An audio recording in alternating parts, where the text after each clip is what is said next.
So I got done seeing the new Mortal Kombat movie this weekend. There's definitely really, really cool things, really good things about this movie, but then there's also things that are really, really lacking.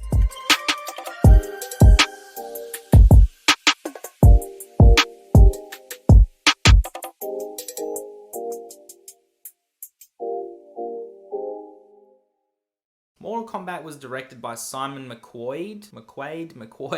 Don't quite exactly know how to pronounce his surname. I think it's McQuoid.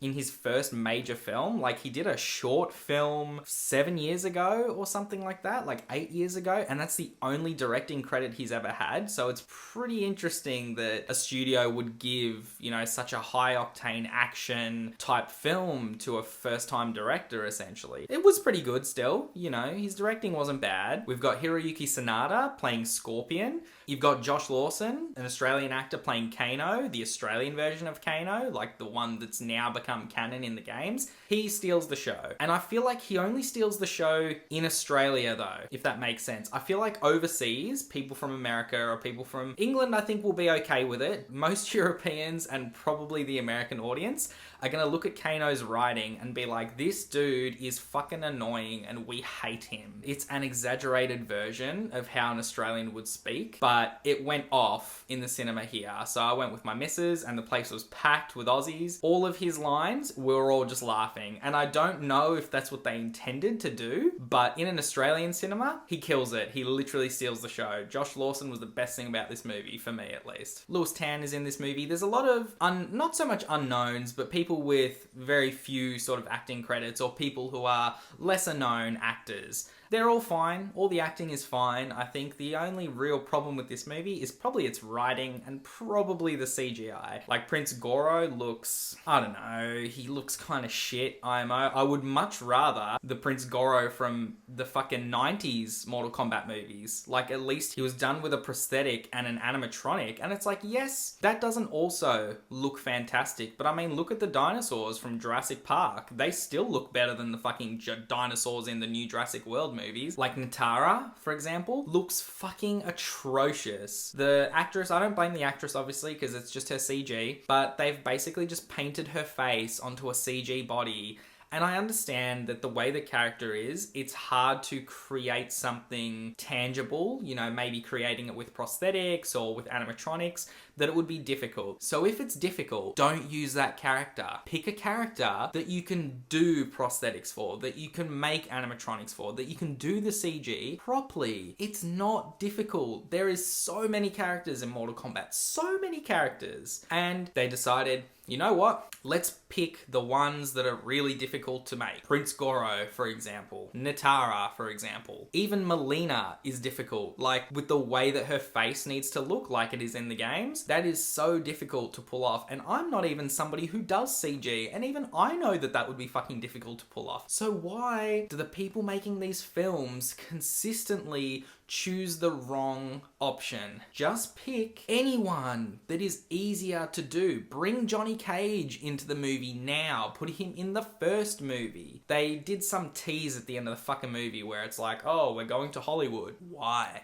And also, why is our main character a character that's not from the games? Now, yes, the action is really fun. Yes, it's really brutal. You see people get their limbs ripped off. You see people torn in half. This is all good, fun stuff. But your movie can't be just that. And especially not this film, which is not really joking around too much. It still likes the smell of its own shit. Like, it's still taking it quite seriously. You can't do that, okay? How hard would it have been to focus solely on Scorpion and Sub-Zero and their fight through the ages? How hard would that have been? How hard would it have been to make a film about Johnny Cage, Sonya Blade? Kano was easy to do. All you had to do was CG and a laser eye. That was it. Jax, not terrible. You can do prosthetic metal arms. You can do that. But even that was still CG. And it's like, dude, why do we insist on making things look bad and taking the difficult options?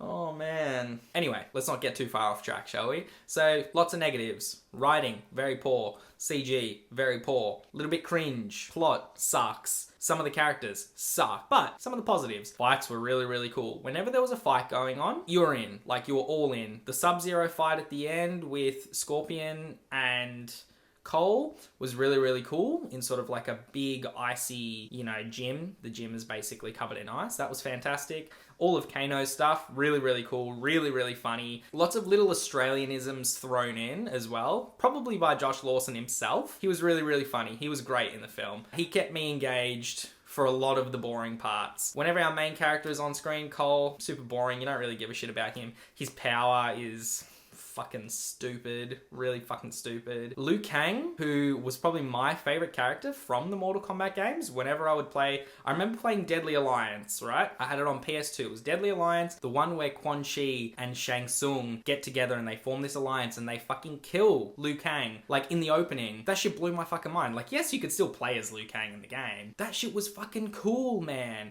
And in this, he's just kind of like a bitch. Like, Liu Kang is just a bitch in this movie. He's tiny, he's got no presence at all, and it's just kind of like, okay, you throw fireballs, okay, you make good egg rolls. I'm not gonna say that I didn't have fun in the movie. I had fun at the cinema watching this movie, but it's when you leave the cinema and you start thinking about the certain things that happen in the film that you go, you know what, maybe that was actually a lot worse than I thought it would be. Overall, I'm gonna give this one a 4 out of 10. I'm probably never gonna watch this movie ever again in my life. So that's my review for Mortal Kombat. Look, if you've seen it, tell me what you thought about it down below. I'll chat to you about it if you want. So yeah, until next time, just be good people.